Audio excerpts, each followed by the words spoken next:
What's up, Wallet Monkeys? Welcome to this mashup of Amex. So essentially, this is every single American Express video that we have shot since we started the channel. I wanted to give this to you guys, so in case you want to deep dive American Express, you've got an app spree coming up, you've got everything you need in one video, literally.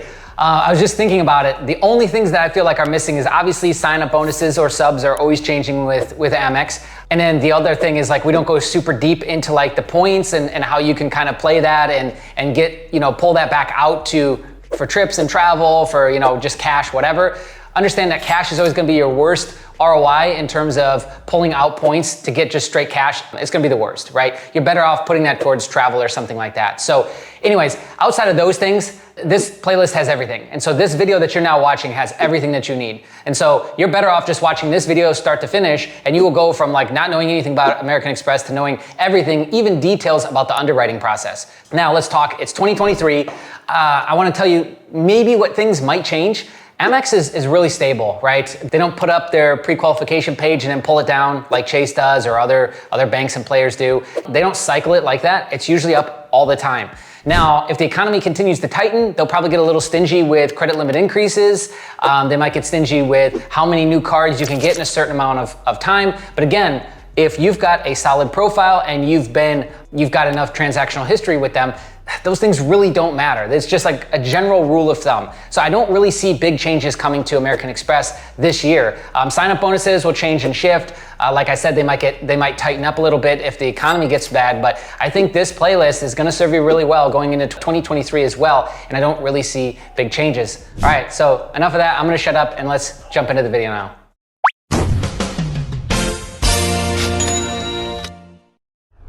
Welcome back to the Wallet Monkey channel, where we talk about all things credit. We give you the intel that you need to establish and build relationships with the banks and, of course, build your credit profile. So today, I wanted to give a follow-up video to the American Express in-depth video that we covered, and we talked about all the ways into the ecosystem, as well as some things that maybe you didn't know about with American Express. Well, I wanted to extrapolate on that and add in 3 more additional things that I actually found today while I was just poking around. Now, the thing is, with such a big site where they offer so many different products, and again, it is this own ecosystem, is there's all kinds of stuff always being added, and you get access to different things in different areas, which is weird, right? But don't ask me why they do it. It's just how it is. The first one I want to show you is the fact that you can actually get access to 2 different credit scores within American Express, which I didn't know you could do this. The first one you get access to is this one right here, which is My Credit Guide. So you even look at the URL, it's mycreditguide.americanexpress.com, and that gives you Vantage 3, and that is pulled within the last 3 or 4 days. Now check this out. If I go to Account Services Profile and scroll all the way down to the bottom, View FICO Score, this is my FICO 8 score they're about to give me. But even better yet, they're about to tell me the reasons why I may get rejected, meaning AKA key factors. So first off, this is pulled from August 13th. It's the 28th, so pretty recent, and it is the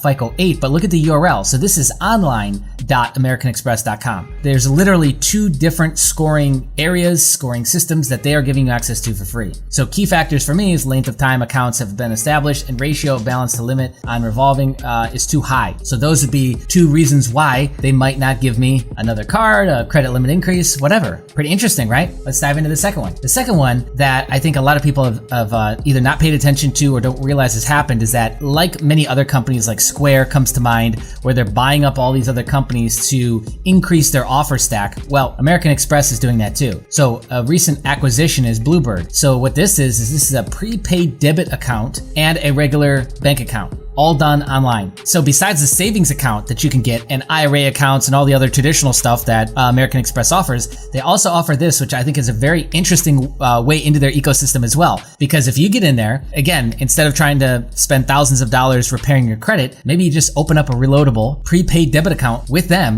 It's got the American Express logo on it, which is huge, and it gets you into their ecosystem, which means they start getting variables on you and they start kind of building up their own kind of profile on you, which as time continues to go on will be really, really important. And I think this would be an easy way in, right? Like you got no credit profile or you're rebuilding. This would be a really easy way into American Express. I actually think this might be the easiest way in next to a savings account to get in there. All right, so that's number 2. And number 3 that I wanted to share with you, once you get a credit card with them, is then what'll happen is you can get pre-qualified for loans. So let's go over here to and savings and loans and come over here to personal loans under savings and loans. And all you gotta do is click on this button that says check for an offer. And if you do qualify, then they will give you that offer and give you the APR and what you might be approved for. So it's pretty interesting. So they don't need to pull a hard report. They don't need to pull a hard inquiry on this either. Once you get into American Express, which is different than a lot of banks, is that they try and use soft inquiries as much as possible. And they also try and use a little bit older credit reports. Like I talked about in the last video, is that sometimes they're using a credit report from 30 days plus or more ago to make a credit decision for today. So sometimes that can hurt you, sometimes it doesn't. It just depends on how consistent you are with your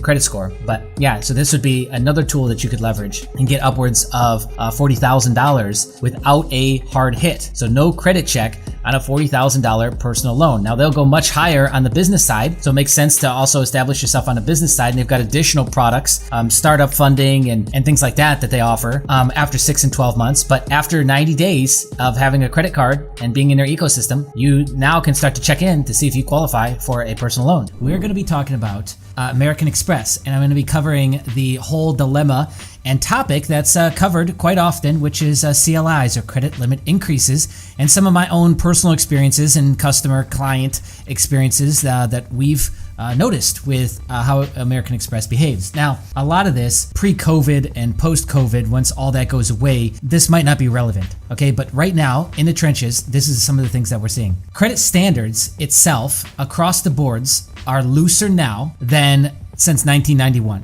We'll show that on the screen right now. The most recent data is showing that the bank standards for new credit, which should cover credit limit increases, mortgages, loans, is the lowest that it's been in a very long time. And so that should mean, hey, floodgates are wide open, right? Everyone's gonna go get huge loans with crappy credit, good credit, great credit, doesn't matter. Everyone's getting huge loans and everything's good, right? Well, not necessarily. So let's talk specifically about Amex. First off, on one of my cards, I've had the hardest time getting even a basic credit limit increase, okay? It's a $1,000 card, it's a Delta card, and had nothing but trouble trying to get increases. Then there's other cards, coincidentally, business cards, that, I couldn't, I had to tell them to stop giving me credit limit increases, because especially in the first 90 days, they had already given me 2 credit limit increases. And in the first 6 months, I think I got 3 credit limit increases. Okay, so this was a business card. It was a everyday blue card blue every day, or I'll show it on the screen. That card specifically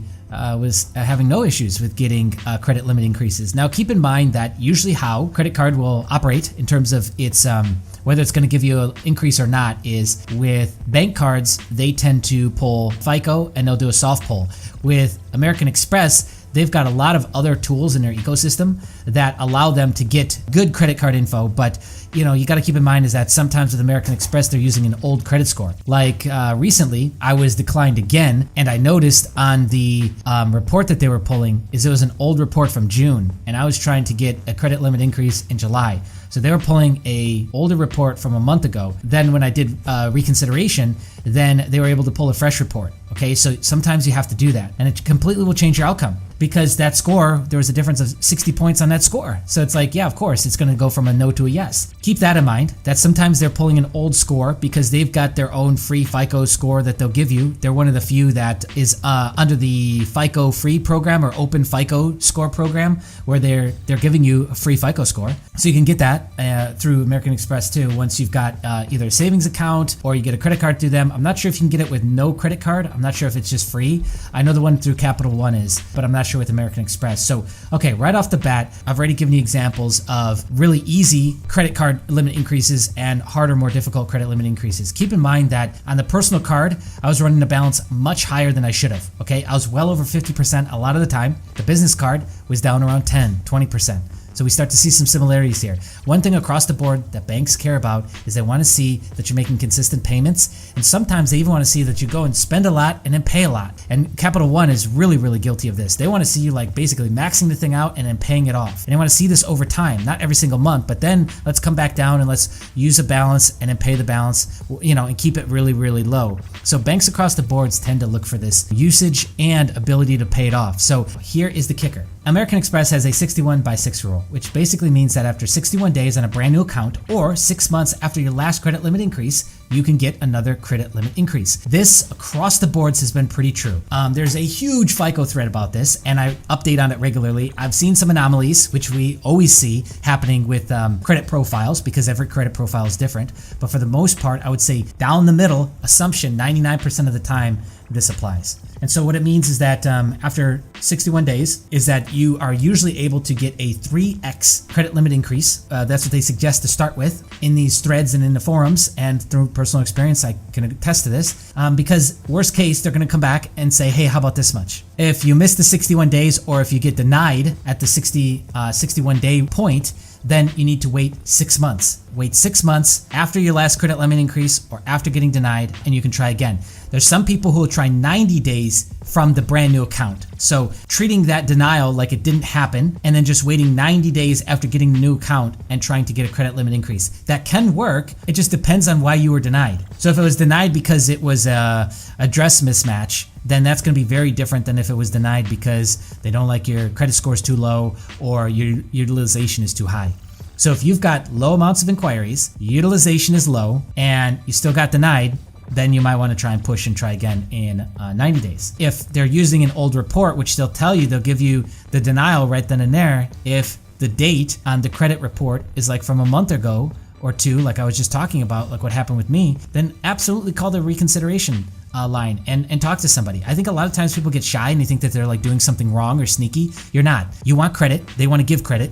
You know, we're just matching A to B here. That's it. Also, too, I note here that they might ask for a 4506T, which is essentially American Express is requesting your tax returns, and a 4506 is you allowing them to request that information from the IRS and get it. That's pretty much it from the credit limit increase standpoint. And trust me, that is the best summary of, 50 to 100 pages across 3 to 4 forums that have happened over the last 10 years since American Express was doing this, okay? So that is down the middle what you can expect from a credit limit increase. Now, let's talk about a couple other little sneaky tricks here, because there is a way for you to tell if not only can you request a credit limit increase or temporary credit limit increase on an existing account, but you can get some good intel on if they're ready to give you another card, if they're ready to give you another account. Here's how you do that. We're going to log into our American Express account. We're going to go to menu. There's going to be this big drop down on the top left, and under card options, you're going to see check for pre-qualified cards. It might say something slightly different, and that page it's going to refresh and take you to a new page. At the top, you'll see upgrades that you can do for your card. For example, on my Delta card, it'll show that I can upgrade to Platinum almost all the time. And that card has a annual fee, which I think it's like $5.95 for the annual fee.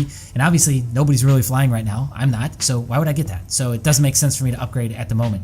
And then under that, it'll say, hey, add an authorized user. And under that, it'll have all these fresh credit card offers. Now, it's fairly safe to assume that the first ones that they're showing you are the ones that you would have the highest likelihood of getting. I don't know if that's true, if this is algorithmically driven, or if it's just, hey, this is the order that they show the cards. I'm not sure. But click on any of those new cards that you might want. I believe it's a blue button to apply now. And at the top, you'll see one of two things. You'll see a message that says you're pre-approved, and it might even have the APR. That means yes, you're pre-approved. You can get that new card. You can probably get a credit limit increase on your existing card. Okay, it lets you know. So if you haven't been following along with your 61 days or 90 days or whatever, you lost track of all that stuff, then this is another way for you to check to technically see if you're ready for a credit limit increase. And then the other message you'll get, which I'm very used to seeing, is applying to expand your membership is easy with us. And that means AKA wait, calm down, chill out, because a few things are happening. One, they either just gave you a credit limit increase, you might have just gotten a brand new card, you might have just gotten another card through them, or you're just not using the card in a way they want to see. A lot of times American Express will reach out to you and let you know of a credit limit increase or that they want to give you one. So they'll just call you out of the blue. This is what they were doing in 2019, 2020, before COVID, of course. I don't know if that still applies now. I'm not getting those phone calls. And so they'll let you know a lot of times that yeah, you're essentially ready for a credit limit increase if you haven't been keeping track. But this would be another way for you to kind of double check that, because if they're ready to give you another card, yes, it's safe to assume that they're also ready to bump up your credit limit on your existing card. Now, the next thing and the last thing I want to kind of end with here is that it is easier to get a co-branded card, like when when you have lower credit score, I think I originally got into the co-branded cards when I was at like a 650, I want to say, which is pretty low to me, maybe 665. I was on that edge of good credit, right? I've shared with you the trick to do to check confluence across all the pre-qualification engines on, the wallet hubs, Credit Karmas, etc. But the co-branded card is the easiest one to get into for any big bank. Okay, Citi, same thing applies for Citi to get into the Costco Citi card before you get into one of the primary Costco cards. Same thing applies with American Airline cards, etc. It is best if you do want to get into the American Express ecosystem. Actually, the simplest way to do it would be to just get a savings account. They offer an online savings account. They're getting into online checking accounts soon. They're getting into all kinds of new products and programs. And so getting into that ecosystem, it'd be the simplest way is to do that. Don't try and just get a credit card with them first. If you really want to get in with American Express, open a savings account and put more money in there than you probably would like to, and consistently use it and show them that you're ready to have to take it serious and have an account with them. At the bottom, I just share on this page a bunch of details and data points from cards that I've personally gotten, cards that I know people have gotten, etc. I don't have phone numbers on there. I do believe we have that somewhere else on the website, but we should have reconsideration numbers for even American Express. You could just call the back of your card if you're already an account holder, or even the phone number on their website. They are extremely, first off, they don't use like 15,000 different rerouting systems, and you're in India or a different country first, and then you're getting rerouted. Most of the time, you're going directly to a representative in the United States, and that's really, really good, and you're able to get to where you need to go really, really quick. So I would suggest a lot of times just call in on the primary number, and yeah, you could do that to get additional information or reconsideration. But I'll make sure that this article is updated as well. If we do have reconsideration numbers, they'll be added to this. Today, I've got two more things that I found, two more feature sets that I found within American Express that I wanted to share with you, okay? So it seems like all the time I'm kind of finding new little hidden gems within the ecosystem. So today, we've literally got a launch style email from American Express talking about how you can essentially pay Venmo or PayPal within the app of American Express, or within PayPal, you can utilize American Express and you can do it without fees. So send to any other Venmo or PayPal user. They don't need an Amex card. There's no standard Venmo or PayPal credit card fee. Do it within Venmo and PayPal, or right from within the American Express app. So this is really, really cool. I like this integration, right? Because those sort of send money apps, Cash App, Venmo, PayPal, etc., they're all still kind of like separate out there on their own. And then there's like these sort of one-dimensional integration points of like withdrawal to your bank account, deposit from your bank account, etc. So this deeper integration, I think, is big and really speaks to like American Express is clearly a leader. They're building out their feature stack, their offer stack, and this speaks to like them seeing, that they've got to integrate with these tools more. And clearly they don't see tools like this going away anytime soon either. So that's the first one. And here is the second one. This is a little bit older. It's called the Planet piece, which again, talking about PayPal and Venmo, especially PayPal, is PayPal has financing where you can get financed for 6 or 12 months without interest. Even Amazon has this as well. So there's many other ecosystems and cards starting to do this. Well, American Express launched this maybe 4 months ago, 5 months ago. Maybe it was even around the beginning of 2021, but essentially it's the same thing. So if we've got this big purchase that we want to make, like they give you an example here, like let's upgrade our living room. Well, here's the total cost of everything that we're going to go get. You go buy it all with your American Express card, and then create a plan, what they call a Planet, which is trademarked. You would create that plan and pay it over time. Here's the kicker: a fixed monthly fee without interest. So you can choose up to 10 purchases of $100 or more to combine into a plan in your online account and have it wrapped under a plan, and then essentially get no interest on it. So it's a very creative way to take a bulk of purchases, especially like if you're, let's say you're trying to build a new computer, or you're financing some more business purchases. You could wrap those up and then stick a plan on it and get an extended period of time with no interest. This is huge. And I don't know if a lot of people are using this. I haven't really heard a lot of people talking about it, but this is another great feature set. And again, kind of plays on that zero interest that PayPal offers, zero interest Amazon offers. Well, clearly American Express wanted to tap into that itself by allowing you to essentially plug and play your purchases into your own plan and allowing you to do kind of what you want within it. So really cool feature. Going to be covering a very specific question that is commonly asked within the Amex ecosystem and understanding Amex itself. Okay, so the first thing is that, now this might change too, by the way, I gotta preface that before I even say it. In 2020, Amex did cap the amount of cards you could get 4. So you can get 4 total cards through American Express. So here's the question. Next week, I'll hit my 181 days on my Blue Cash Preferred, and I fully intend to apply for the 3 times credit limit increase. If you don't know what that is, then I will link in the card above in the corner of this video so that you can get up to date on all the data points with Amex. This is something you should probably already know. So I fully intend to apply for my 3 times credit limit increase, but I'm also looking to apply for the Cash Magnet card. So will the new application approval have any effect on my credit limit increase next week? So meaning he wants to go get the new credit card, the Cash Magnet first, and then go and get the 3x credit limit increase. So before we even dive into the yes, no, understand that every bank has a limit. They have a maximum exposure rate that they will give you. We've talked about this in the past. So a maximum amount of money that they'll give you. Navy Federal's very upfront about this, and they tell you basically when you're capped out. And so this does matter, like the placement of which one do I do first, the credit limit increase or the new card. Like with Navy Fed, it's the new card first, then the credit limit increase, because you want to get that new card first and not have the credit limit increase take away from the card limit that you might get. Hope that makes sense.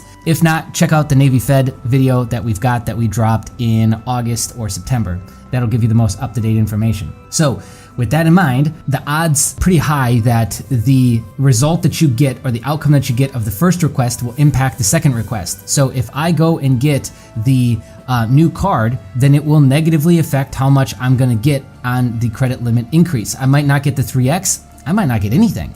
I might get denied a credit limit increase. Who knows? Also keep in mind that you can only have one successful credit limit increase every 181 days, regardless of the number of credit cards that you've got. So what that means is that on this new card you're about to get, if you do get the credit limit increase on the Blue Cash Preferred, the BCP, that on the Cash Magnet that you're about to get, if you are approved for that, you will not be able to get the 61-day 3x credit limit increase because you're only allowed one credit limit increase every 181 days. Okay, so let me cover this one more time. You get one credit limit increase every 181 days. So regardless if I'm gonna take it now on my existing account or on a new account in 61 days to get my 3x credit limit increase, doesn't matter, you're only gonna get one. So if I get one today and I go and apply for a new card, understand that in 61 days or 62 days, I'm not gonna be able to go and get that 3x credit limit increase. We're gonna cover American Express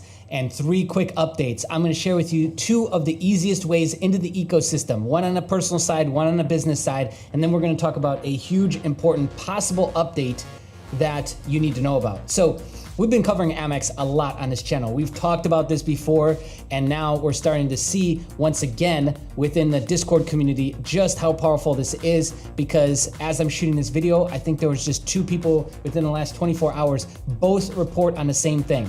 And what that is that the easiest way in to the ecosystem, especially if you're not pre-qualifying. So it's very simple. We go in to American Express, we use the pre-qualification. We get nothing back. Okay, how do we get in?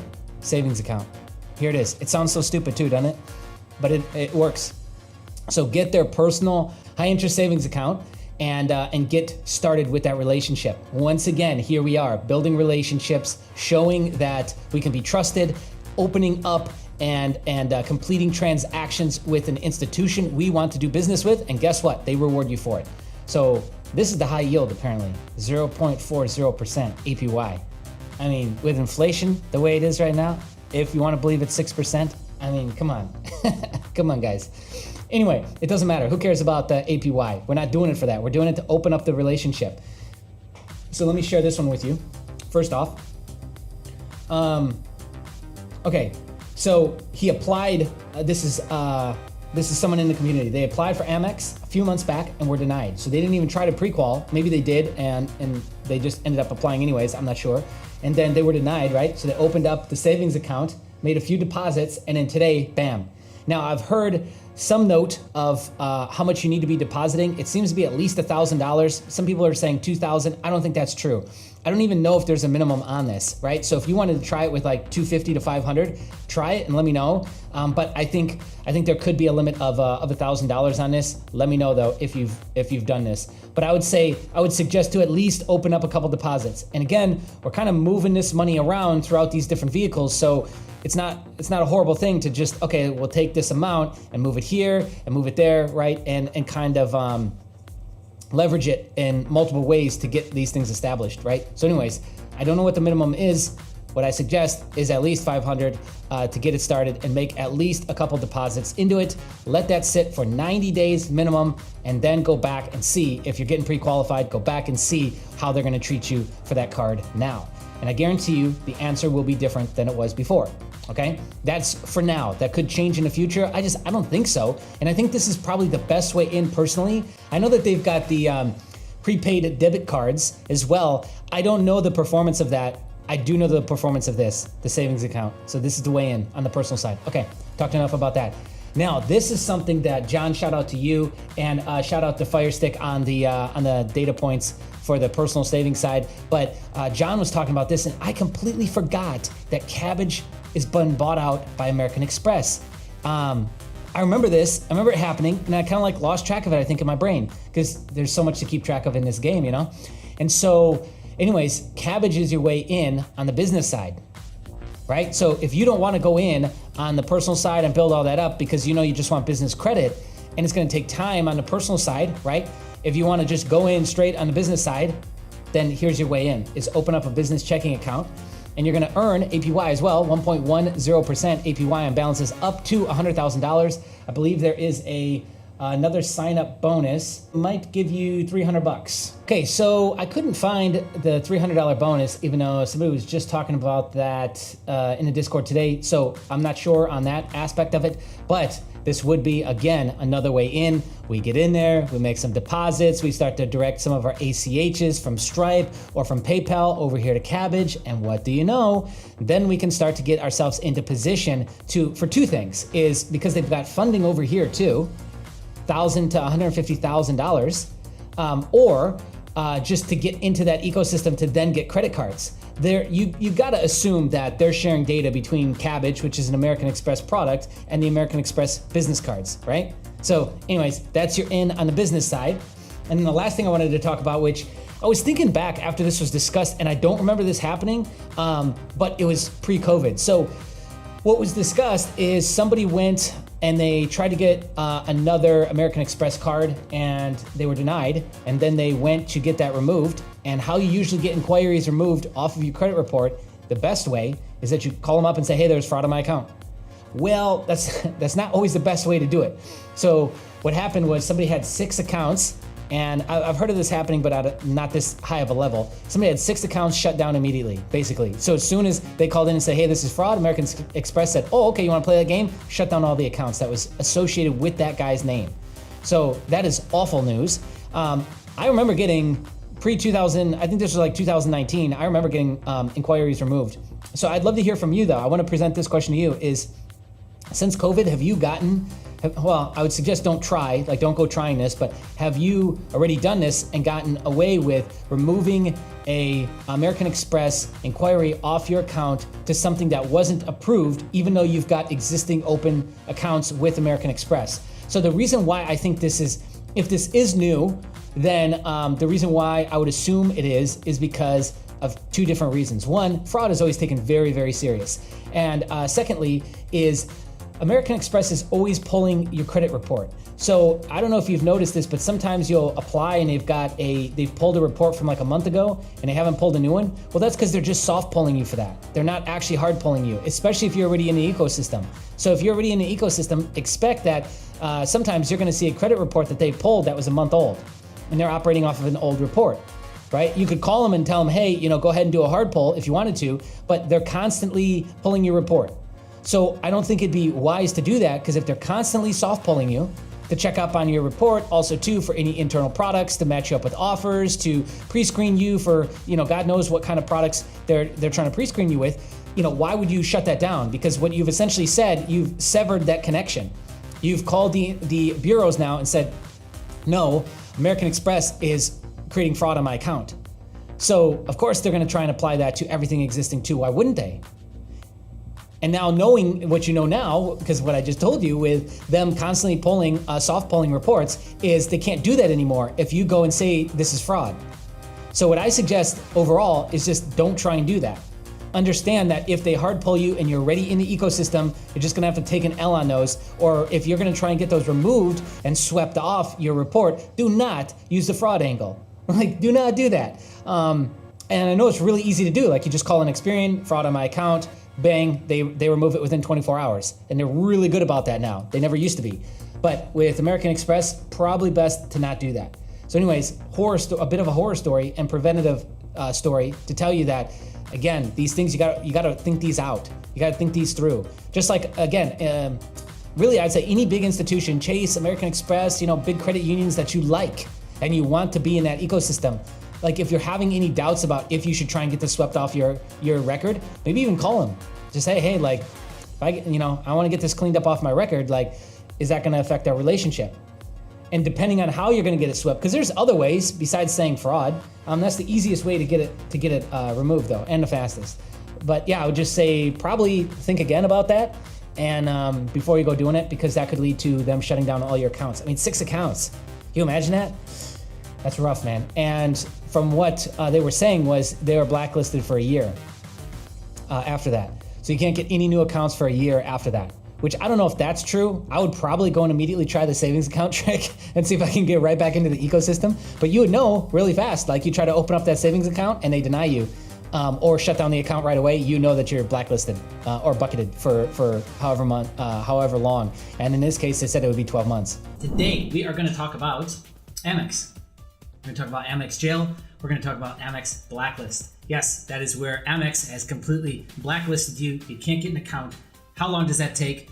How do you get in jail? How do you get out of jail? All of that is what we're going to tune into and talk about in this video. So let's go ahead and get started now.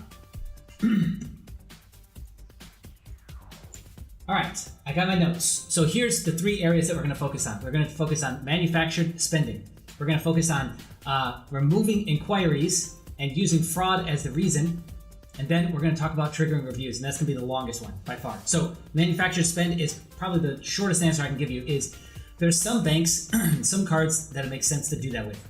Amex is not really one of those cards.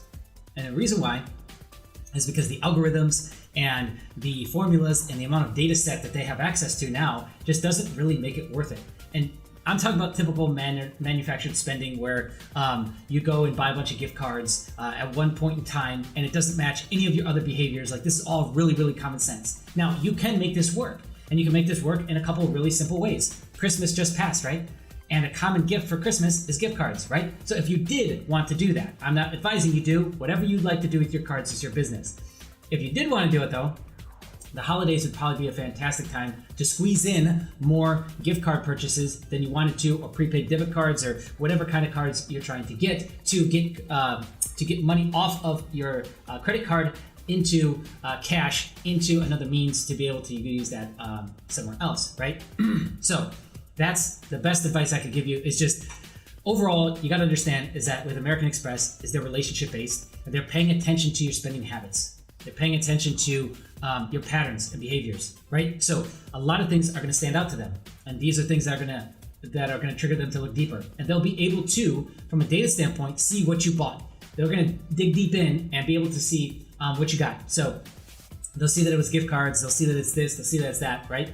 And so they're going to be able to piece this together. Okay, and in any other game or gambit you can think of where you buy something and then take it back and then you get the cash, or you get that put on a debit card or something like that. That was something that was big with Apple before. But manufactured spending is just going to be very, very difficult with such a big business that has access to so much data and tools.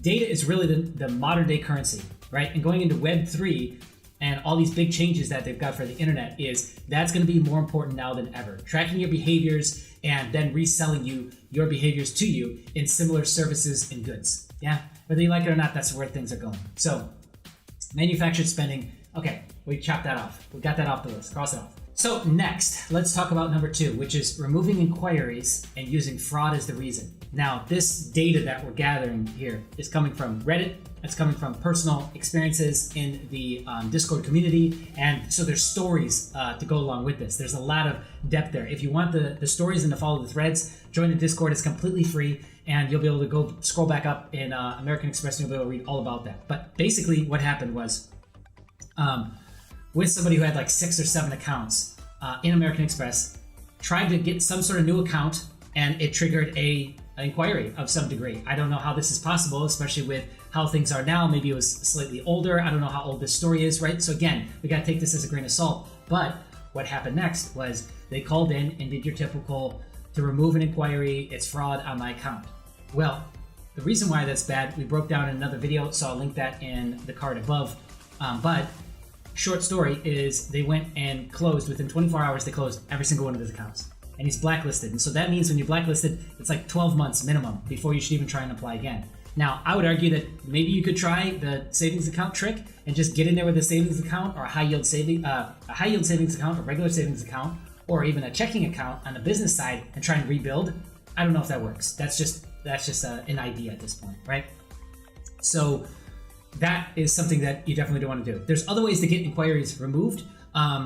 Or just leave it and take the L on that inquiry, because again, the Amex ecosystem is, such a great place to be if you treat it right and you come in with a plan. So there's number 2, crossed off the list. Number 3 is the big one where we're going to spend most of our time, and that is triggering some sort of manual review. This is tax returns. This is 4506T or 4506C, I think is another new one that's come up. And all that means is that they're saying, hey, we want to get a better look at your finances, because it is stated income to get into American Express. Now, I've heard all kinds of numbers, but I would say if you're going with stated to stay somewhere on the application, I wouldn't go over $80,000 with that, right?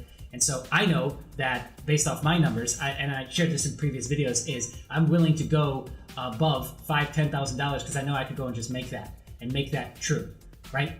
And what's interesting is somebody commented on that video and said, hey, banker here with some inside knowledge, we assume on applications people are padding their application by at least 10% on the stated income, which is interesting. Kind of makes sense though too, doesn't it? Like, are people really giving you what they're making? Especially if it's lower, you can assume they're padding it, right? So I would say, sub 40K, they're probably lying a little bit on there. So anyways, that isn't usually an issue, right? On the stated income side, but it's when you start getting into bigger numbers, if you can't back that up, that's going to lead you to problems. So that could trigger a manual review. Another thing that could trigger a manual review is a out of pattern or out of behavior purchase. So a high ticket purchase. So give you an example. Someone that was on an account as an AU, the primary went out and paid like a $3,000 bill with it. Completely out of the ordinary, not normal whatsoever. Triggered a financial review for both the authorized user and the primary account holder. So keep that in mind. So that's another golden nugget, is that if you're gonna get a financial review triggered, any AU that you've got, which you can have up to 99 AUs on American Express, they'll all get a financial audit. That is awful. That is awful, especially if you're trying to sell these. So American Express, again, you're gonna wanna know these things going into it, right? Before you try and start selling this or renting these out or whatever you're doing with trade lines, right? So out of the ordinary purchases are definitely going to stand out, and high ticket purchases are going to stand out.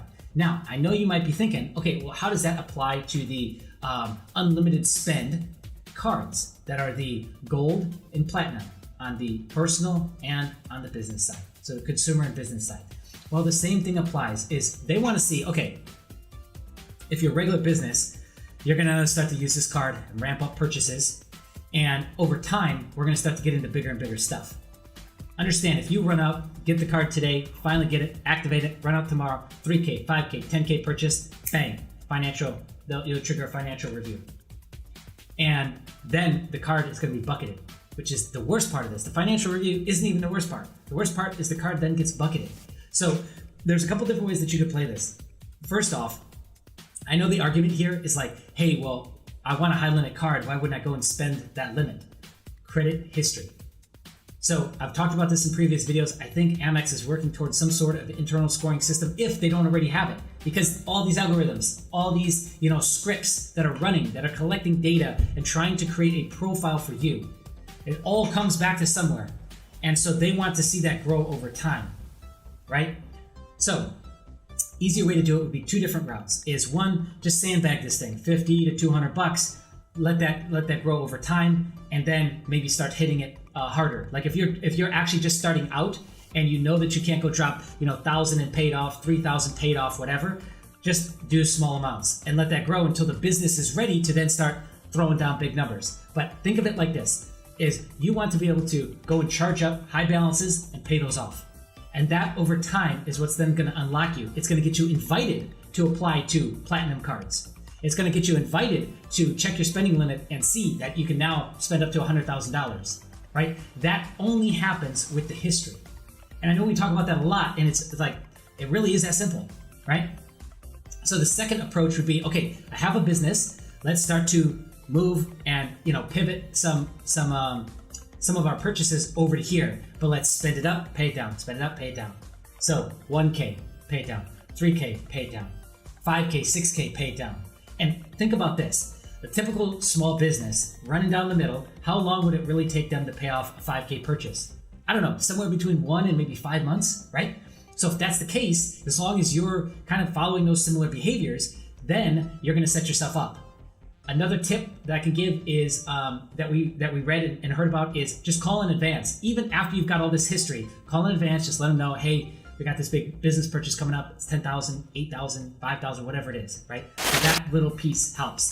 So I gave you two routes to season the card up, because that's really all we're talking about. Is we're talking about the fact that American Express wants to see organic growth on the cards from the business standpoint. You're excited. You just got basically a unlimited spend card. Don't go and run that up, right? You need to go and get equipment, $4,000 equipment, $10,000 equipment, whatever. Let that build up over time. Then you're going to be able to go and get that without any questions. You got 50K spending limit, you got 100K spending limit, but it's going to take time. It's not right out of the gates. Just because they approved you for that card does not mean that then you go and spend 50K, 100K unlimited. And I've made this mistake bucketing several cards now, trying to figure out what to do. So the two big tips I can give you here is run the card up and pay it down, which is like 101. That's like credit building 101 with all banks, right? And then the second thing is don't let the limit get high and then sit there and not be able to pay it down. That's another way that you can get bucketed. Okay, so let's talk about now what happens. You get put in jail, you get bucketed, whatever you want, capped, whatever other word you want to use, right? And so now we're in jail. What you need to do is just use that card, pay it down, keep the utilization really, really low. I wouldn't spend it up too crazy high, but just now let's build out the history. Go back and build that out. It could take years. It could take 12, 18, 24 months to get out of that, right? And to build up that history. Because that was the only issue to begin with, was that you just didn't have the history there. And we've seen this to be true now, because when somebody has multiple business cards already, that they've shown that they do a good job with spending and paying back, spending, paying back, they usually don't have that issue when they go get like that bigger card, right? Or they're able to kind of go through a little spend, and then start hitting big bangers like within 30, 60, 90 days. Whereas that's not the case, especially for your first business card. Now, if you're completely brand new into the ecosystem, same rules apply, but I would say even more so, because they have zero data on you, zero history. So unless you've done a savings account or you've got some other history with American Express, take it slow, right? Take it like a first date and let that build up over time. All right, so let me check my notes here, make sure we got everything. Yep, we talked that. When your card is capped, you can't do a balance transfer to another card to then increase that limit on that card. You cannot. So the best route to do if that card gets completely locked, and that's where we left off. I apologize, I didn't say this part, is it's extremely unlikely that a bucketed card will get unlocked ever again. So you're better off just leaving that alone. Come over here, give it that 12 to 18 months, open brand new cards. Boom, boom, boom, boom. Go get 3-4 more new cards, right? Let those, start to use those. Close this one out. Especially if you got annual fees on this. Close that card out. I know you're losing that. It's shutting it down. It's negative 5 to 15 points on your credit score, depending. Yes, I understand all of that, but that card is very unlikely it's going to get unlocked. And this is true for a lot of different banks. Once you get bucketed, it's tough for it to get let out. And so what I would just wait for that is I would give it almost another 12-month cycle, depending on when you paid for your annual fee, and see if now that you've you've started behaving with the card and interacting with the card differently, see if they invite you to other cards. See if they give you an automatic credit limit increase, because they do. There's nothing stopping American Express from giving you automatic credit limit increases, CLIs, right? So see if that sort of happens over, maybe 6 to 8 month period if you can. And like I said, if you got an annual fee coming up, then I dump that card. Especially after I go and get, 2 to 5 more after we've kind of built that back up and repaired that relationship. So that's how we get out of jail, essentially, is we just accept the fact that that card is bucketed. We need to get rid of it at some point, especially if they don't do any automatic credit limit increase on it. We come over here and we just start fresh. And we build up new cards over here. And that's it. Because that card has like a tainted mark on it. They can't remove it. You really can't get help on this. There's nothing really that you can do. So that's pretty much it on that. All right, let's see here. Okay, so I think that's it. Just do bigger purchases over time. I understand that there's 12 months to get your spend in for these bonuses and whatnot. It doesn't mean day one you got to go and hit it that hard. We're going to talk about by far one of the most important things we could be discussing, which is American Express and a bombshell, I guess you could say, revelation that I don't think a lot of people have really pieced together. And that is this. Sometime in early 2020 till now, American Express changed their rule. Now, how it used to be is I could go and get a personal account. I could go and do a DBA under my name, and each time it would be a separate hard pull on your credit after you were approved. This changed sometimes, but for the most part is you could go pre-qual, and then if you accepted the offer, you'd get a hard pull. And then if you went and even PG'd under a different business name, they would hard pull. I know this for a fact because at the end of 2019, we were still doing this and we were still getting hard pulls for this, right? Like I remember getting back-to-back 3 hard pulls to get into American Express products. Well, then we started to notice through 2020, right, that they were working off of older scores and they were just pulling soft pulls. Well, here's how it sits now.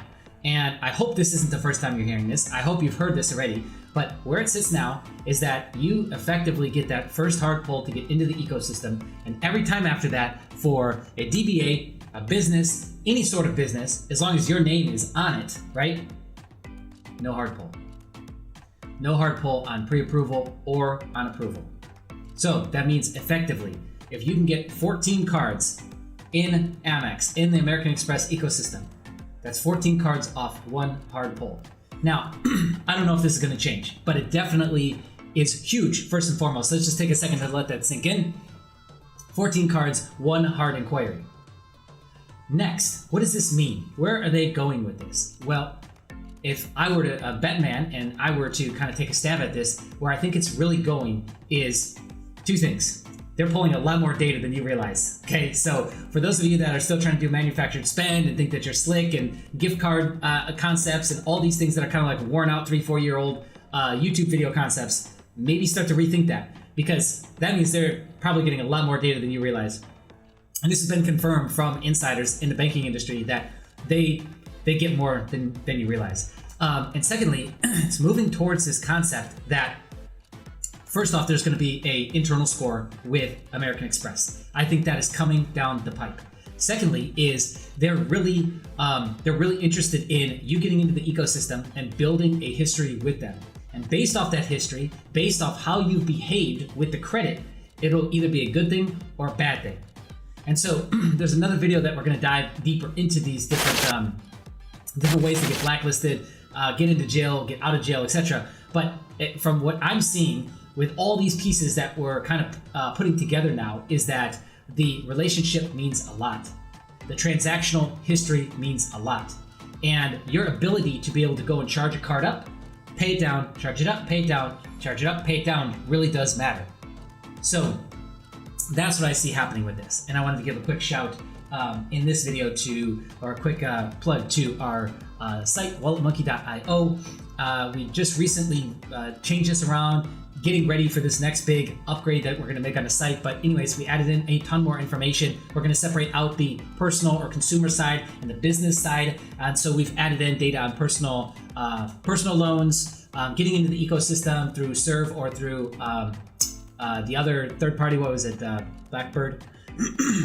Yeah, Bluebird. And then also too, a ton of other data, co-branded card data, and then just everything that we've been piecing together in conversations in the Discord and all of our research, bringing that all together in one, hopefully, great article explaining a lot of intricacies to you. For example, let's just take a look at this piece right here, is explaining the 3x credit limit increase and the 181-day rule, getting additional cards, all of that, right? So that's broken down here for you as well.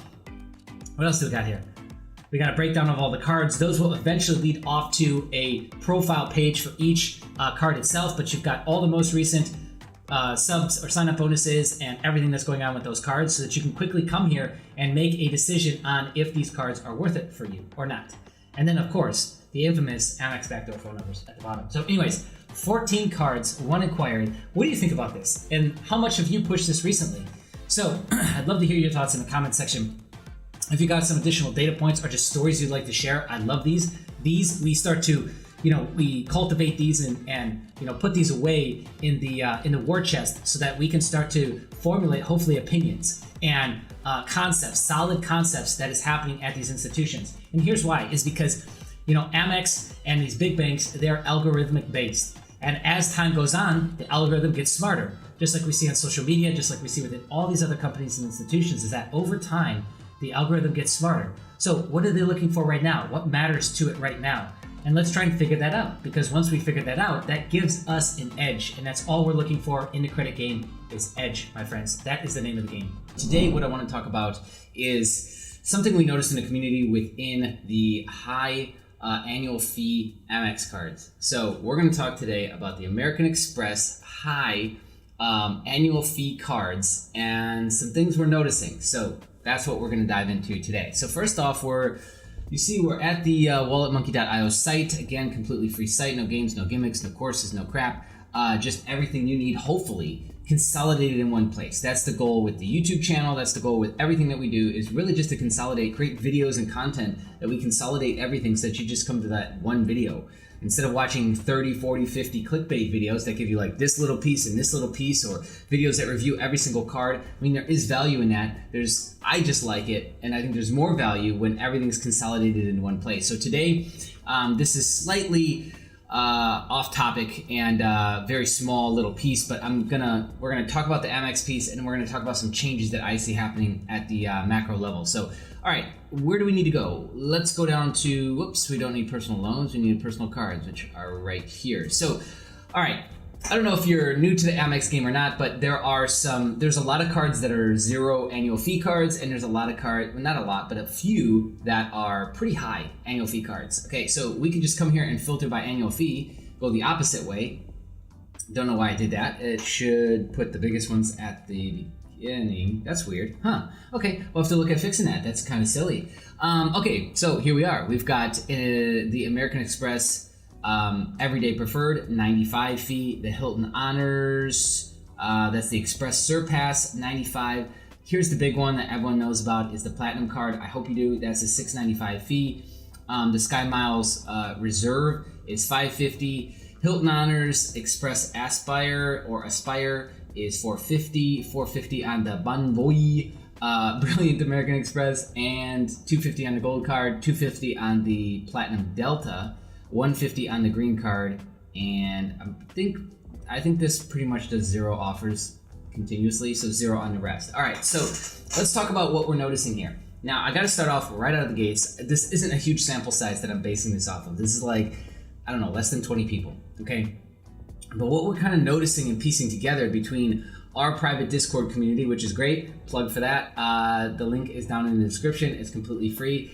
And what we're growing there, I think, is going to be something really, really special as time goes on. And so I welcome you to join us. Again, it's free. It's great. It's people talking in the trenches with real data points. So if that's what you're into, then check us out. All right, so here's what we noticed is the high annual fee cards seem to be slightly easier to get right now. Now, this would make sense if this were true. Again, we have limited data points. So I'm not saying this is going to be true for everyone across the board. I'm just, I'm trying to be as transparent as I can in terms of like the amount of data set that we've got with this. But what we're seeing is like the platinum and gold cards are easier to get, and I use that lightly, easier to get than the 0 annual fee cards and the more like kind of general, usually introductory cards that people would get. It seems like those people are being offered the introductory cards and these insanely high annual fee cards as well. It's like, wait a second, what are we doing here? You've got the low end cards and the high end cards that you're offering. And we're noticing a lot of people that are maybe qualifying for co-branded cards, but also like the highest annual fee cards in the regular cards. So co-branded are like the Hilton Honors, the Delta cards, right? But then they're also getting, again, gold, platinum offers.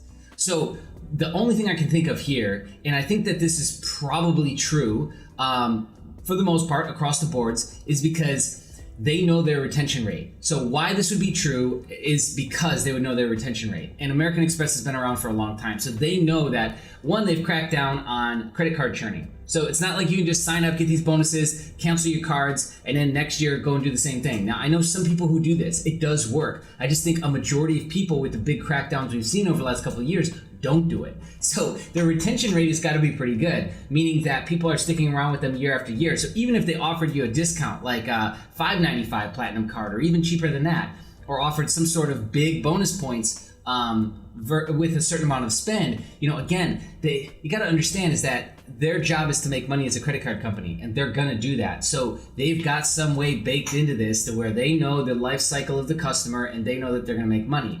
So this would make sense. Also, too, this would make sense if they're at the tail end of kind of easy, cheap credit that they're giving out.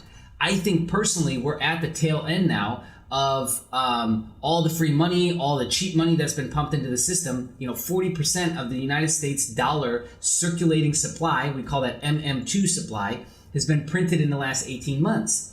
This is the largest amount in the history of the United States dollar. I don't know if it's the largest in the history of all fiats, because there's been quite a few fiats over the last couple hundred years, but it is the largest amount of cash injection that we've ever seen of the US dollar. There's gonna be some mean reversion happen at some point. So all of that cheap credit is gonna kind of go away as soon as interest rates start to go up. And so as soon as the Federal Reserve raises rates, right, now all the cheap money that was sent out, the amount that they gotta pay back and the servicing of that debt becomes higher at a national level and at a personal level. So, again, keep that in mind. Like, I don't know if it'll be that you won't be able to get credit like during the Corona dip and during like that whole 6-month window, everyone tightened up. Nobody was really giving credit at all. I don't know if it'll be like that or if you'll just see like rates go up. So pay attention to your interest rates and where they're at, because I have a feeling that a lot of these cards will try and either jack up rates, maybe annual fees will go up, maybe the sign-up bonuses will go away, or they won't be as good as they were now over the last, I'd say, there's been like a 3-month window here now to where sign-up bonuses across the boards with banks, credit unions have been like absolutely insane. Approval rates with credit unions, FNBO, it seems like everyone's getting FNBO cards in the community. We've had tons of success stories of people getting, 15K card, personal 15K card on the business side. Amex is another huge ecosystem we're constantly talking about. And we've heard, people that, like one guy just the other day was approved for a gold, but then went for the platinum and got it still. So I think that there is some truth to this. So I'm not telling you go and try and apply to this. If you're getting pre-qualified with like very good odds or excellent odds on like these credit matching engines like Credit Karma, on Experian, on Wallet Hub, etc., then that is like one piece of data that starts to make it look better. If you're using that and pre-approving, like we shot a video talking about this a really long time ago. I don't actually know what it's called, but it's on the channel, probably one of our first videos. But if you're getting like all these pieces lining up, all this confluence, then that starts to make it look very, very appealing, and it's better for your odds, right? So anyways, my point with this is that yes, I'm sure this is probably true because they want to get people into high annual fee cards. especially if you've already got a couple cards with them and you're getting approved for one, like a gold card or like one of these charge cards essentially, then from what we've seen, it's pretty safe to assume that you can get approved for all of them, because we've now seen this with several people now. And what's interesting about this is this also is true on the co-branded side. So typically, when you're pre-approved with very good odds and you do all this matching engine and stuff like that, with the Delta card or the Hilton Honors cards, when you get kind of pre-approved for one of them, you can usually get all of them. Okay, and again, like in their best interest, what do they want you to get? The Gold Delta, which is I think $95 or free annual fee, or the Platinum, which is $250 a year, or the Reserve, which is $550 a year, right? Like, what would they rather you get into? The most expensive product, duh. So it would be in their best interest. But the reason why that works is because, and I don't know if this has changed, but you can assume that this is still true, I guess is my point, is that they use different underwriters on the co-branded cards, or maybe there's a different branch, or there's like different segmented group of underwriters that handle those cards versus the regular non-co-branded American Express cards. This makes total sense, by the way. So again, in the same way that we're kind of seeing that, we're now starting to see it on the regular cards, especially with those that have high annual fees. So anyways, that's what I wanted to shoot about that. And really just mention that I don't think this is going to last, because the Federal Reserve is thinking of, I think the first rate hike, we're all assuming is going to happen before March, which would be the end of Q1 for 2022. And after that, they're probably going to start selling off a lot of their bond positions, treasury positions, and stuff that they've bought on their balance sheet now, which their balance sheet I think is like $8 or $9 trillion. So you can actually follow this. It's WALCL is the actual ticker. So you can go to Fred, FRED data and find this. You could also look this up on a like charting software like TradingView, and you'll be able to see their balance sheet. So you could find out when they're actually starting to sell, right? So anyways, my point with that is that we got interest rates are going to likely to go up. They're behind the curve right now. We've kind of all known that and seen that, as well as when that starts to tighten up, I think a lot of the sign-up bonuses will go away. I think a lot of the sort of lackadaisyness that they've allowed now with charge cards, credit cards across the board with institutions, I think that'll kind of tighten up again. Rates should go up, subs come down, and they'll probably tighten up on approval odds once again. So anyways, time will tell on that. Obviously we'll keep bringing you videos and keep you updated on that, but I'd love to hear your thoughts. I'd love to hear also too your experiences if you've seen this as well. Like, you got approved for gold and you went for platinum and got it, or you were approved for a lower tier card that had 0 annual fee, but you just said, okay, forget it, I'm gonna go for Mac Daddy, one of the charge cards, right? Or if you got approved for a lower charge card but then went with, again, like the top tier highest annual fee card, I'd love to hear your thoughts on that and your data points on that. Today what I want to talk about and cover is 2 additional Amex data points that are very nuanced that I don't think a lot of people really know about. And this has come out of our comments section and videos, which I always tell you this is one of the best places to look for additional data points, and case in point today. So let me scoot this over here. I've got 2 I want to share. Okay, so here's the first one. Cecilia, thank you so much for commenting, by the way. I saw a video like this about one hard inquiry. I went to apply December 21 for a card and was approved for the Hilton card.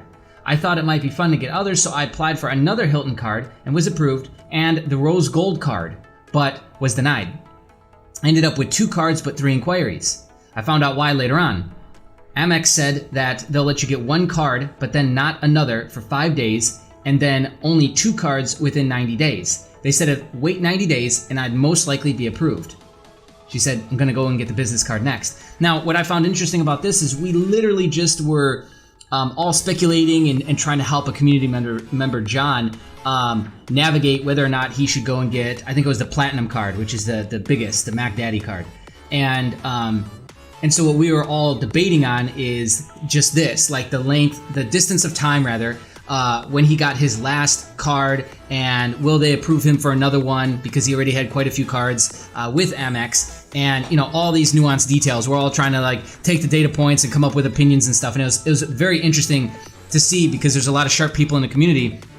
We all had slightly a different answer. So anyways, he ended up pulling the trigger, because I think it was well over 30 days that he had gotten the last one. He ends up pulling the trigger and getting the card, which was great to see, right? So it also kind of proved that like we were speculating on stuff that really didn't matter within this equation.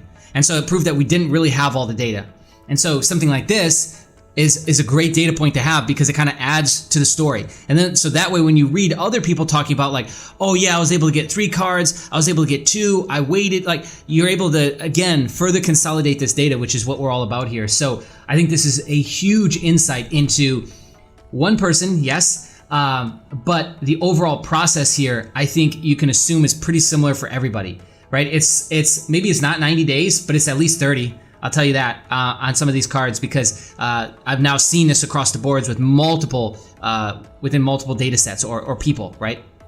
So something like this, some variation of this is true, right? So it also proves that I think the most obvious thing it proves is you can't go in there and just bang, bang, bang, bang, bang, 14 cards on like one day. I don't know why anyone would think that, but I can assure you that some people watching the video that we shot, which was 14 cards, just 1 inquiry, the Amex Hustle Explained, they will be thinking that they can just go get 14 cards on that day. That was not what we were saying. We're saying that over the lifespan of your relationship with Amex is you can get 14 cards. And once you get into the ecosystem, they usually don't hard pull again. But again, this is all based on we need to have billing cycles and statement dates already in the rear view before you start doing this. And this confirms it too. This comment in response to that. I applied for the blue every day. A couple days later, got denied plus hard inquiry. I think I'm gonna wait for the billing cycle. So he got the Hilton Honors and then he tried for the blue every day and was denied. So if he was brand new into the ecosystem, this would make total sense because we need to start getting statement data rather, and transactional history with them. Then you start to get this. I actually don't know if I said that in that video, but if I didn't, then I want to clarify that massively right here, right now, is that, I believe I did though, is that if you're brand new into the ecosystem, like you got to give it some statements before you go and do this. And so that's probably why they told her 90 days is because she was brand new, right? Whereas this other scenario, this other example I'm talking about with John is he's already been in the system for years. So yeah, maybe it's 30 days, maybe it's 5 days for him, maybe who cares? But it's a shorter period of time because they've already got established data with him. Make sense? So what does it come back to? How much data they've got over how much time it's been established. Okay, let's move on to the second one. Second one, I gotta give a shout out to Boss Bogan, who he contributes quite a bit to the channel, man, and comments. And so this comment, what's weird is it's from a month ago, but it literally just popped up in our comments section like today. So I don't know, chalk that up to YouTube. So within Amex, there's 2 things we need to talk about. A blacklist, which is oftentimes permanent and you can't undo it. And then there's a bucket. A bucket is like a, I don't know, slap on the wrist, right? And so Amex buckets are less severe and easier to escape. With charge cards, there's a general rule that your total spending limit, because again, a charge card technically doesn't have a spending limit, but it's not spend unlimited money either. So they have a total spending limit. It's roughly 3 times the biggest monthly statement you were able to pay off in full over the preceding 6-month period. So let me explain this. So if you got the card in January and your highest paid in full statement balance was $2,100 in March, then in June, you would be able to make purchases up to $6,300.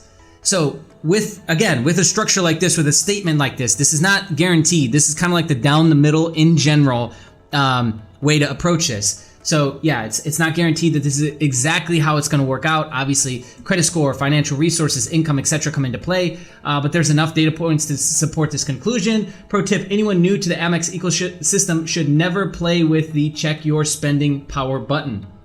Instead, if you're going to use it, enter the amount you actually plan on spending on the charge card and only use it if you are unsure whether or not the purchase will be approved.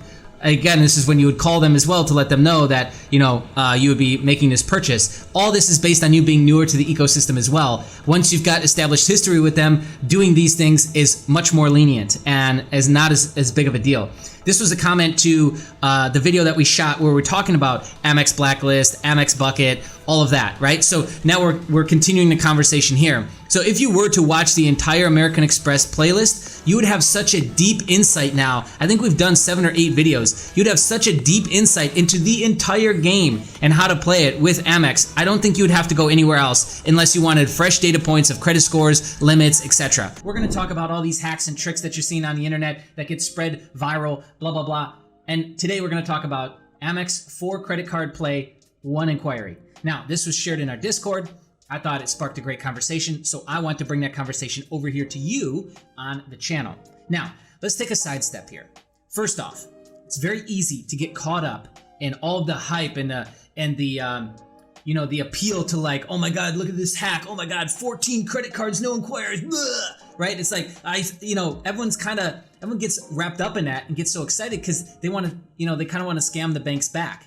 A lot of people feel, I would say, this is a fairly safe assumption, is that the banks have taken them for a ride in one way or another, and that they're always looking for that way to like get them back. But in that way of getting them back, we kind of forget, like, stop. What's our game plan here? What is our credit game plan? How much personal credit are we trying to get? When are we going to pivot to business credit? How much business credit do we want? What is the end goal here? And that needs to be figured out, and it's completely different for every single person. So I say that to just kind of like stop this thing dead in its tracks, because again, like, we do it too. We talk about these hacks. We talk about this fun stuff that we find because I think it's really fun and interesting. And I love to see you guys winning. That being said, you should never be sacrificing the bigger picture for some stupid little hack that you read on the internet. Like there's like, they don't even compare. And then secondly is I would say that people get so caught up in these things that they forget the master or grand scheme play that they're trying to set up for.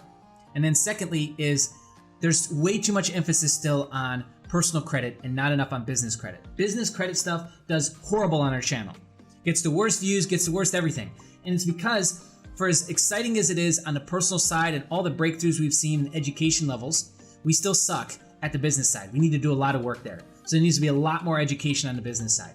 And I get it. The business side is scary. We've got LLCs and taxes and all this big scary stuff with the IRS and with, people in suits. So anyways, all that being said, now let's dive into this, okay? So 4 Amex cards, 1 inquiry. Now let me just say this too. What you're about to read or reading in front of you does work. The likelihood of it working, I put very low. And then secondly, do you even need this? Do you even want this? But let's set all that aside and let me talk to you about this and everything we know and we've learned and experienced, and decipher this and give you all the intel you need to hopefully give you the highest odds of something like this working for you. Okay, let's go. You'll need a 700 credit score, okay? 2 primary accounts on your credit. Caveat, why wouldn't you go for a Chase card at this point? Okay, that's all I'm gonna play there because 5x24, we've covered that extensively on the channel. All right, number 3, apply for 4 Amex cards all at once, 2 personal, 2 business cards. Okay, no mention of credit cards, no mention of charge cards. So we're once again, through the lack of details, you're setting yourself up for failure. Now, you can actually do this. So once you get into the Amex ecosystem, most additional cards are soft pulls. So there you go, you already won. So why are we doing this right here in front of us? Okay, again, set that aside. Let's keep moving forward. So 4 cards, how could you actually make this work? Well, you'd need to do the credit card first and then the charge card, because the charge cards have 1 every 5-day rule, and the credit cards have a 1 every 90-day rule. But you got to get a credit card with them first before charge card. I think this is what a lot of the data is showing. I don't know why, but that's how I would probably do this. And if you've got different information outside of all the data we've been collecting, I'd love to hear from you in the comments below. But I would do the credit card first and then the charge card. And so you're again trying to simultaneously do all these at the same time, but just having 1 credit, 1 charge, 1 credit, 1 charge on the personal business side. Again, none of those details are mentioned here. So if you didn't know, you'd go trying to apply for 4 credit cards. You might get denied. Okay. Open your browser in Chrome, Explorer, Firefox, Safari. Fill out the entire application on all 4 cards first. Submit all 4 applications within 30 seconds of each other. Now, this whole 4, 5, and 6 is an old school tactic that worked in I don't know. I don't even know if it works anymore. But it worked, and I've done it. I did it for many people in 2019, 2018. And so what it was is on your app spree day or your game day strategy, you'd line them all up, figure out who's going to pull from what bureau, and bang, fire them all off at the same time. And if there was one like a chase that you had to do first because of some sort of rule, or there was some sort of like 90-day rule that you're falling into for like, should I get a new card first or a credit limit increase? All that stuff would kind of be done first, and then you'd fire off the rest. And you could do this for a large amount of applications. Then you have to submit proof of income for a lot of them. Some get denied, right? You have all kinds of weird issues and outcomes. I mean, I actually did this to the most ridiculous degree, and a lot of them just got rejected. We ended up with like 20 inquiries. I think ended up with 6 or 7 cards out of, I think, so I think we were already at like 6 or 7 inquiries, and we did like 9 or 10 cards at once. So there is diminishing returns on stuff like this. Just understand that. And while it does seem cool and fun, again, let's fall back on what is your strategy? What is your overall big picture here, right? And what are we trying to do? So this can work, but again, I would say 1 credit, 1 charge on the personal, 1 credit, 1 charge on the business. That's missing from here. Just not having that piece of information could set you up for failure on this. And again, like, because we're gonna fire off all 4 at the same time, I would start with the credit, right, and the charge. So because the credit getting in that way would set you up properly for the charge card, but I guess it could work in reverse too. Again, I would not do all 4. I would not do all 4 credit cards though. And then what else do I want to kind of pick apart on this? So what are likely outcomes to happen? Well, what you probably would get down the middle is 2 cards approved, 2 denied or in review. And there's a large likelihood that you would probably get some sort of financial review. And that's based off of just what we've seen. So filling all 4 out at the same time, like I said, algorithmically or some sort of magic happens, I don't know, I'd put your likelihood less than 30% of this working. Full moon, stars aligned, whatever. What is most likely is that you'll get a couple of them, and then maybe a couple will go into review. It might trigger a financial review on you. They might pull multiple bureaus. Amex can do this as well. They do this from time to time. It's pulling a couple different bureaus for the credit report. So those are all probably more likely outcomes versus you getting approved. So at the surface, it's true. The reality of it, much more mixed. Anyway, stuff like this, you just gotta watch out for. Is when something magical comes along, like the Truist stuff we've talked about, or the Navy Fed stuff we've talked about, if it is true to begin with, and it is that great, it probably doesn't last. Or there's something else at play there, which is maybe they're doing it on purpose because they need to increase their membership. And they're doing this and kind of playing dumb about it, like, oh, it doesn't exist, it's not real, blah, blah, blah. But meanwhile, they know that it's happening. And then there's like this point where they just shut it down because they've got their subscriber base, they've increased their numbers the way that they want to, or they're just sick of dealing with it. Or if it is something legitimate, like you found some magical loophole, then they'll close it because they know that that's a magical loophole and they don't want that out there. So understand that like stuff like this usually doesn't last when it's true. And there's always additional like little data points that are necessary to even make something like this work. Today, I'm going to share with you 3 things you might not know about the Amex ecosystem. And the last one I'm going to share with you, you're going to want to stick around for because you're going to love it. Okay, number 1 is Amex for brand new customers is now pulling TransUnion and Experian. Now, this has been going on, I started hearing rumors of it late last year, but for Q1 of 2022, I would say down the middle, 99% of people are experiencing this, no matter what geolocation you are.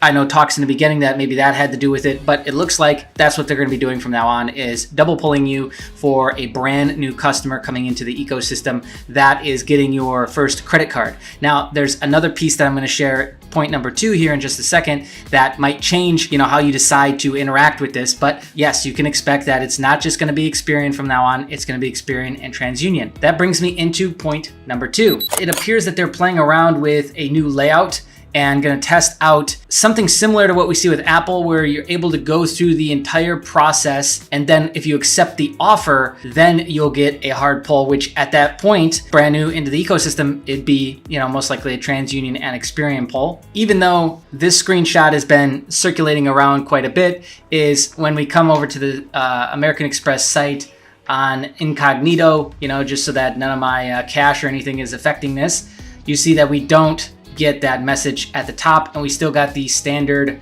pre-approval or pre-qualification, excuse me. So if I come here and go through the process, then it'll check for pre-qualification offers. Okay, so it'll check to see my likelihood of getting those cards. So different than pre-approval. Pre-approval, like I said, that process will allow you to go through the application and not hard pull you unless you decide to take the offer or not. I personally like that a whole lot better, and instills, more confidence in the consumer 100%, and gives them a clear road of like, okay, yes, here's exactly what you're about to get. Do you want it? And then trigger that hard pull. That to me makes a whole lot more sense. Okay, so number 3 is a good one. You're gonna like this. So if you are a seasoned American Express account holder, or you're brand new into the ecosystem, did you know that you can go into account services, payment and credit options, allow access to financial accounts, link up your bank account, and it will improve your odds of getting not only a higher limit, the bonuses, the sign-up bonuses on the next card, and improve your odds of getting another card. So 3 for 1, a 3-fer. So the recent example I've got of this is somebody in the community with a 608 and 1 derogatory on their account. They had an American Express relationship for only 2 months. It looks like what they had to start with is a personal gold. They had a 2K Blue Cash Preferred, and then they linked up banking access, and they were approved for a $28,000 Blue Business Plus, which is a great card because there's no annual fee and it's 2x on everything, whereas the gold only earns 1x on non-food or travel categories. And of course, you don't necessarily actually need an LLC or a real business to get these cards. You could do it as a sole proprietor. So this is something that we've been hearing quite a bit about, and there's data points floating around on that people are doing this. So you might be requested to get approved for a Amex card to link up your bank account. But if you just go ahead and do that yourself, it, like I said, improves your odds of getting another card, getting a higher card, and especially if you're looking to spin into the business side, this would be the way to do it, because you're gonna get higher limits and you can get that sweet sign-up bonus, like 0% for 12 months, I think is what they got on this. What I wanted to do is, here we are, halfway through 2022. I wanted to give you a 2022 definitive guide to American Express credit cards. That's right, all the sauce, no fluff, no junk, just everything you need to know right now to take actionable steps to schmooze American Express and get into the ecosystem and get the cards that you want, right? That's simple. So I'm gonna go over the big pieces, and then you can obviously catch up on all the little stuff. Down to the most minutia details over here at walletmonkey.io. It's completely free. This is a guide that is still apparently up. If you know the recent dramas with Navy Fed, then yeah, hopefully this stays up and we don't deal with similar issues there. But let's start at the top. If you're brand new to American Express and this is your first card, you'll get 2 hard pulls, one on Experian, one on TransUnion. This is newer. This never used to exist. Once you're in the ecosystem, for the most part, you should not receive a hard pull at all. You might, but if you did, it would just be Experian. And on credit limit increases, it's always a soft pull. And keep this in mind too, they are pulling from at least a 30-day prior credit report. So if I am trying to get approved in May, they're pulling from April. Keep that in mind when you're going to get credit limit increases, when you're going to get new cards, is that they might not be pulling a fresh report. Now, this couldn't be more true for American Express. They seem to be the worst with it in terms of when they're pulling the last report. So it looks like they are only soft pulling once a month to get that fresh report to then use with making credit decisions. Next, there are several rules here that we need to outline. But before we do that, let's talk about max exposure. It's debated upon a little bit, but the max exposure seems to be that you can get 4 or 5 consumer cards or personal cards total. Across the entire ecosystem, you can get 14 cards, 4 credit cards, 10 charge cards. Now, again, it might be 11, 12, maybe 15. It's just going to depend on your credit score, but those are kind of the standards set down the middle. Just like most people are not going to get 5 consumer cards. They're going to probably get 3 or 4. So if you got a better credit score, you're over 800, you're making over 6 figures a year, you've got a mortgage on your credit profile, you've got a thick credit profile, you've had personal loans before, you've got, car loans on there, then your credit profile looks better than a lot of other people's. Okay, let's get into the rules. There's 61.6 3x rule, which you see right here, which means that you can get a credit limit increase. Let's roll down here. You can request a CLI credit limit increase at 61 days of a brand new account or 6 months after your last credit limit increase. This is the 61.6 rule. Now, where does the 3x rule come in? You can ask for 3x your current limit on the credit limit increases, 3 times the limit. Here is an example of that. You can dig into that yourself. Now let's get into probably the 2 most controversial rules that are unwritten rules but are parroted by a lot of people in the credit space that might not be true. And I'm going to give you examples of that in just a second. But they are the 1 in 5 rule and a 2 in 90 rule. The 1 in 5 is 1 card every 5 days. It's supposed to stop or help stop with identity theft, which makes total sense, but it also is supposed to stop with people who go on a app spree and slide through a bunch of cards before the institution figures out what's going on. So it tries to stop that as well, even though they don't say that. But let's be honest. 2 in 90 is can't have more than 2 cards in a 90-day period. Now, both of these rules, I can tell you, are not 100%. Mileage may vary, definitely, based on this. So, well, depending on when we drop this on the channel, but we've got a recent case study where we talk about this, and the guy lays out his journey with American Express, his brother's journey. I mean, this guy has helped his parents. I mean, this guy has helped like 3-4 people now. And all those people, they have broken these rules. Take it for what you will with these rules and what I just laid out. But I can tell you for a fact that these are not set in stone. None of this stuff usually is. I will also say that if you did want to press this and try your luck, you want to mix charge, credit, personal, business. It just makes sense. Like, you can get away with pushing more cards through in a 1-week period or, especially a 90-day period. That's absurd. But it'd be different if like the rule probably applies 100% of the time if you tried to go back-to-back credit cards on your personal. Why would you do that? But if you slid through 1 personal credit, personal charge, a couple business charge, I mean, again, the rules might be a little bit more flexible. If you got over an 800 credit score, you're making over 6 figures a year, well documented, you don't have to do POI, right? Paying taxes, all of that, you got a thick profile. Again, that looks a lot better, doesn't it? Okay, next, how to get an additional Amex card or American Express card. Also, how to know if you qualify for another card is pretty simple. They have a pre-qualification process. It's baked in. As soon as you get into the ecosystem, you'll be able to go and check what offers you've got. If it says that you're pre-approved, then you're pre-approved.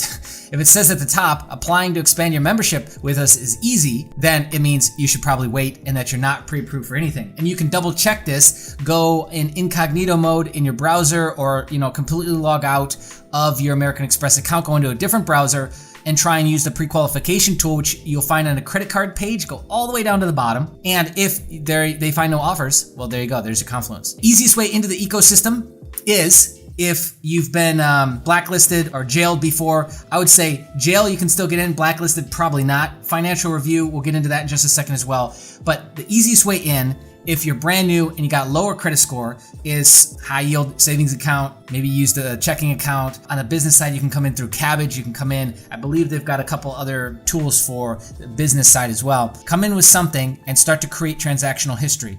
Start to get your name into the system, right? You could do the same thing with an AU, authorized user. Get into the system, even though you're not going to get all that history with American Express, but get into the system, start transactional history, bang. Now, the easiest card to get would be one of the co-branded cards. Now, the assumption is that it's maybe different underwriters. We don't know, but like the Delta Gold card, Delta Silver, Platinum, whatever, all of those are much easier to get when you have a lower credit score, 660, 680, right?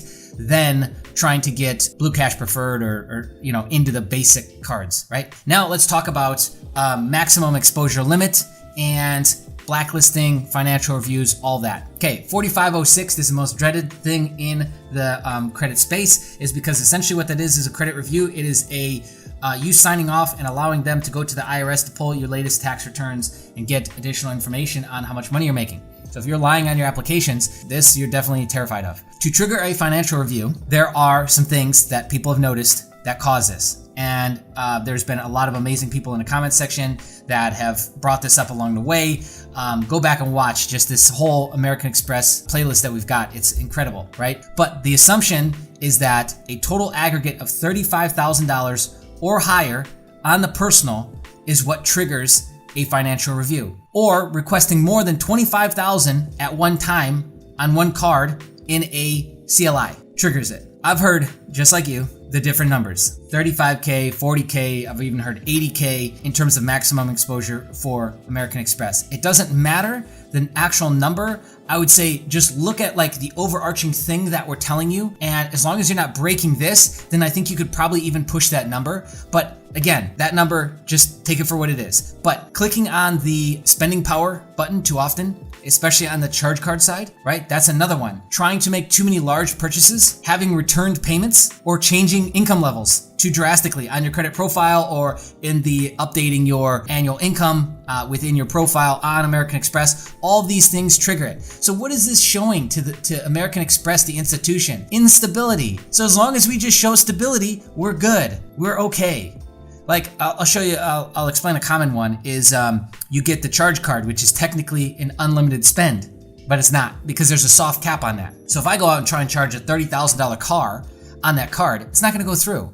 Now I could call them and tell them I got this big purchase, maybe, probably not though. We wanna season that card up a little bit. And then as long as you're using it, paying it, using it, paying it, using it, paying it, then they start to raise the soft limit. All right, so you can go and get the rest of the information and deep dive into American Express right on over at walletmonkey.io. Hey, you should subscribe. 60% of you are not subscribed yet. Right there. Okay, bye.